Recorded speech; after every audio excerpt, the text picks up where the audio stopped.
Mr. Quiet by Roger Hargreaves. Mr. Quiet liked the quiet life. He lived quietly in a small little cottage in the middle of a wood. The problem was that small little cottage was in the middle of a wood, in the middle of a country called Loudland. Everything and everybody in Loudland was noisy. Oh, the noise! Dogs didn't go woof like dogs, you know. They went, take a deep breath, woof. People didn't shut their doors like you or I would shut our doors. They slammed them. Bang! People didn't talk to each other. They shouted at each other. Hello! They shout as they met in the street. And you've heard about something being as quiet as a mouse, haven't you? Not in Loudland. They had the noisiest mice in the world. Squeak! Squeak! They roared at each other. Mr. Noisy would have liked living in Loudland. He'd have loved it. But Mr. Quiet didn't. Noise frightened him. So he stayed in his cottage in the middle of his wood as much as he could. But of course he couldn't stay there all the time. Every week, for instance, he had to go shopping. He used to creep into the grocer's shop. Good morning, bellowed the grocer. What can I do for you? Please, whispered Mr. Quiet. Could I have some cornflakes, please? What? Cornflakes, please, he whispered. Speak up! Mr. Quiet tried his loudest whisper.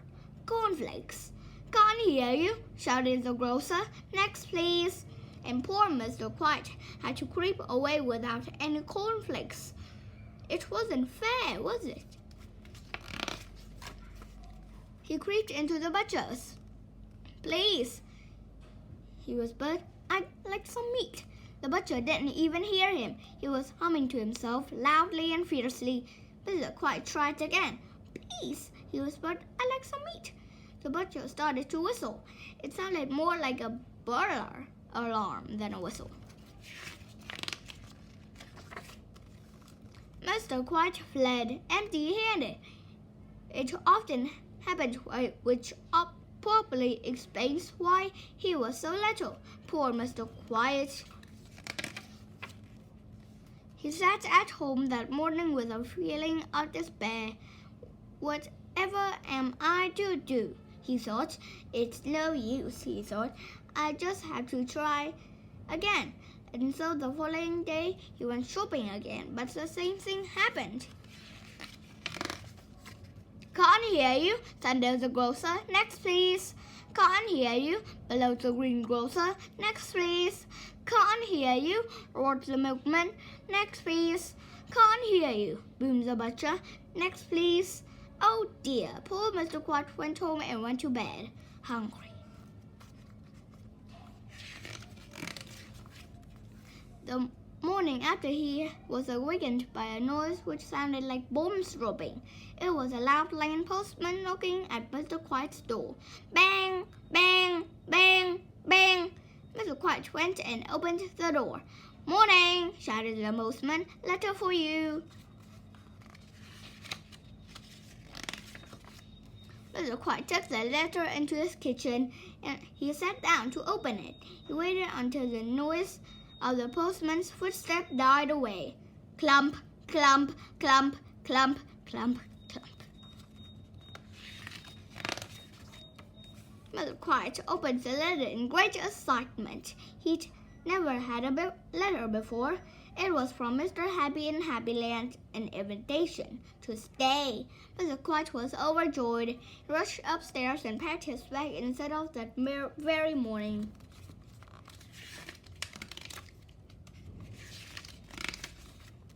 It was late when he arrived on Mr. Happy's doorstep. He knocked on Mr. Happy's door. Tap, tap, tap. Mr. Happy opened the door. Hello, he smiled. I thought I heard something. You must be Mr. Quiet. Well, don't just stand here. Come in and have some supper. It was the first proper meal Mr. Quiet had had for months. And while he was eating, he thought, Mr. Happy all about the problems he'd been having in Loudland. Mr. Happy was most sympathetic. Over breakfast the following morning, Mr. Happy told Mr. Quiet that he'd been thinking about his problem. "I think," he said, "that under the circumstances, you better stay here in Happyland." Mr. Quiet's face lit up and continued, "Mr. Happy, we'll find you a house," and he went on, "a job." Mr. Quiet's face dropped. "I'm not very good at jobs," he confessed, "because I'm too quiet." "Ah," smiled Mr. Happy, "I have the very job for a quiet chap like you." And so the very next day, Mr. Quiet started work, and he loves it. Do you know where he works? In the Happy Landing Library. As you know, everybody who goes into a library has to be very quiet, and only whispering is allowed. What a clever idea of Mr. Happy's, wasn't it? And these days, Mr. Quiet is as happy as can be. Why, only the other day, do you know what he did on his way home from work? He was so happy he laughed out loud. Can you imagine? Tee hee hee. Next, please.